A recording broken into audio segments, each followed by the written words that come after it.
want to answer questions from you regarding today's announcement from ConocoPhillips joining together on this Denali project. Denali company, it sounds great for the state of Alaska. We're very excited about this announcement.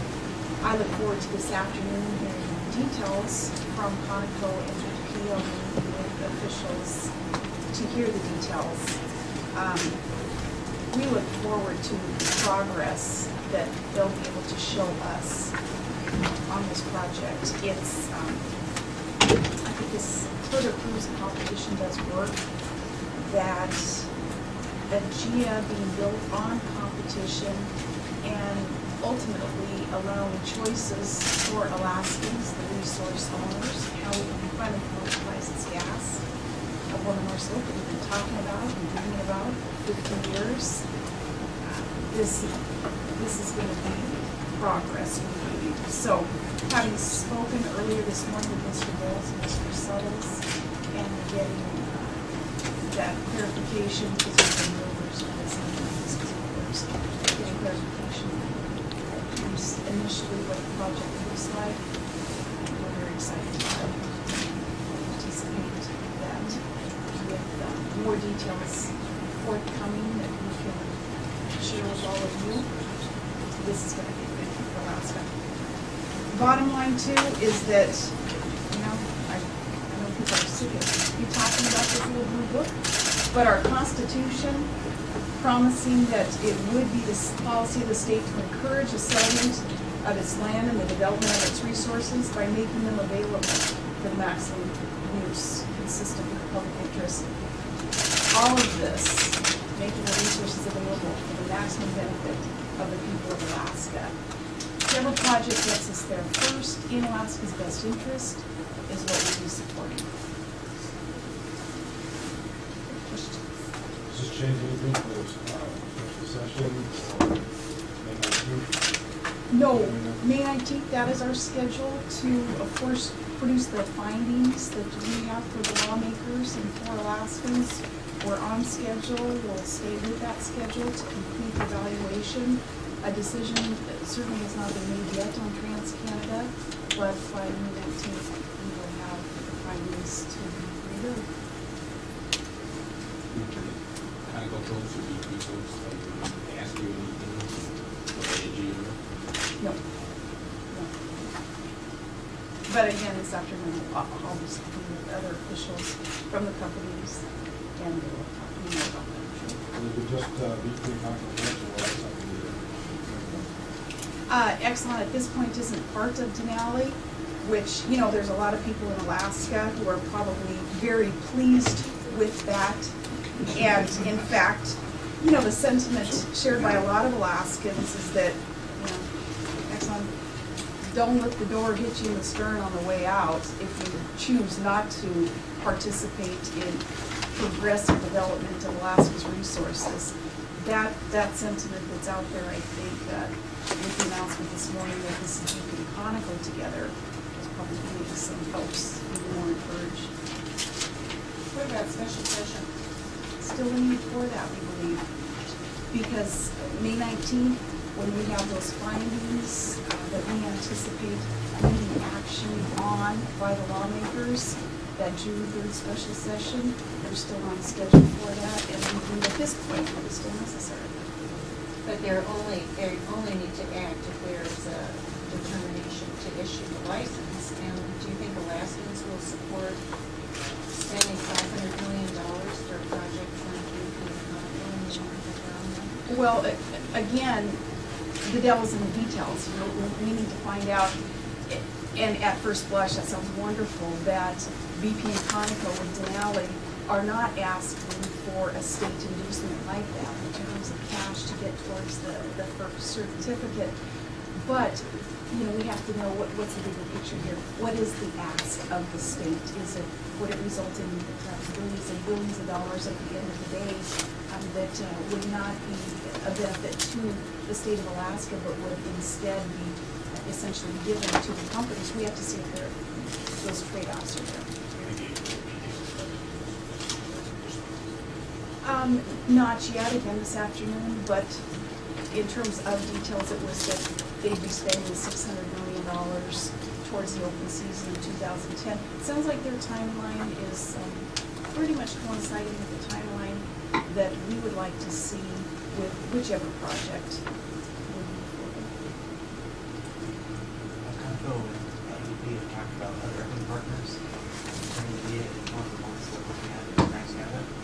I asked them who their other partners would be, and they said they could discuss that perhaps later on also, but very open to the idea of the third parties, of independence and seeking more partnership, which is great also. And you know, I think we can attribute that movement too to AGEA, because remember AGEA, besides the competition, what we wanted to build that on was inviting new companies into the state to explore, to produce, to hook up with one another with some creative partnerships to, again, finally progress this project. Are you getting a sense that Conoco and BP are proposing can be conducive to future exploration? Yes, I do. Again, choices for Alaskans, competition between projects, all, if it can result in finally more exploration, more development that is safe, that is sound, that is in Alaska's best interest, at the end of the day, that is all good. It may be necessary to have a BP and ConocoPhillips on the project before and the tax place for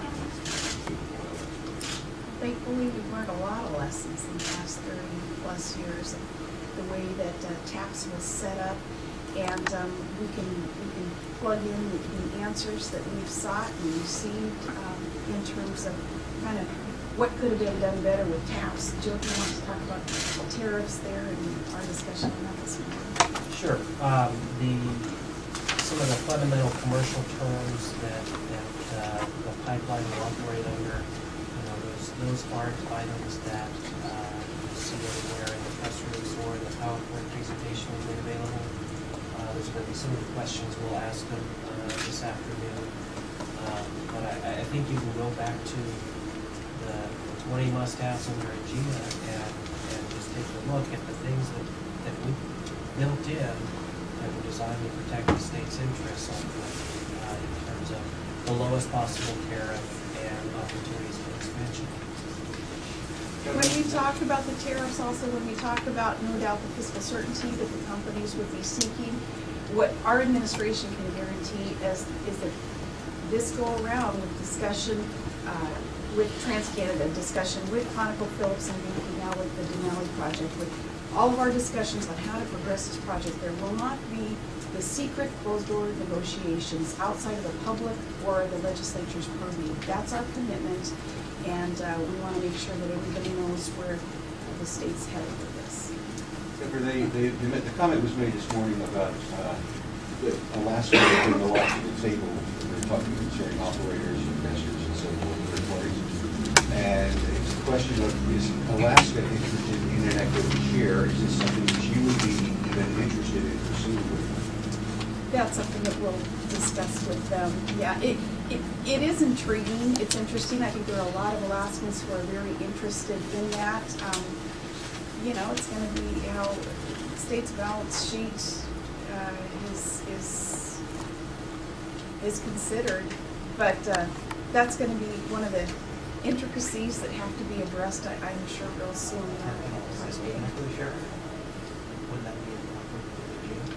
We'll talk to them about what their ideas are there, but again, this morning they didn't mention anything.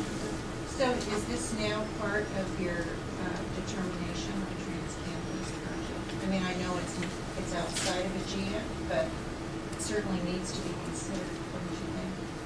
I can't imagine that legislators are going to let the commissioners off the hook up with them. So, we really do need to wrap this up. So maybe one more question before we go here. There's still, 6 days of session left that we need to wrap up. I'd like to go to somebody who hasn't asked a question yet. Christina? Yeah, well, it sounds like two different paths with the AGEA and special session and this new project. How is there going to be any communication with the special session on, just on Denali, on AGEA? How is that going to look? in the special session. Will certainly be asked the question. These projects, as we've said from the beginning, of course, AGEA has never excluded any other idea or proposal from someone wanting to pursue a gas line. The Denali project can work in conjunction with, it can work parallel with AGEA. And again, at the end of the day, it leads to competition, to choices for Alaskans.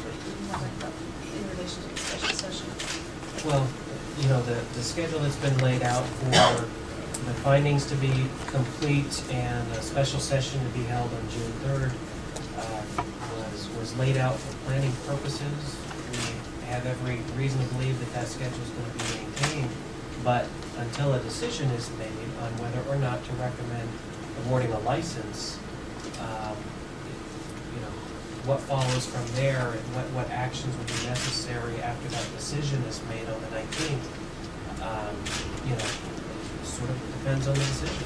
Are TransCanada's hands tied from having any discussions with Conoco about the No, their hands are not tied. In fact, that goes back to your question also, would TransCanada perhaps be a player in this, that's a possibility.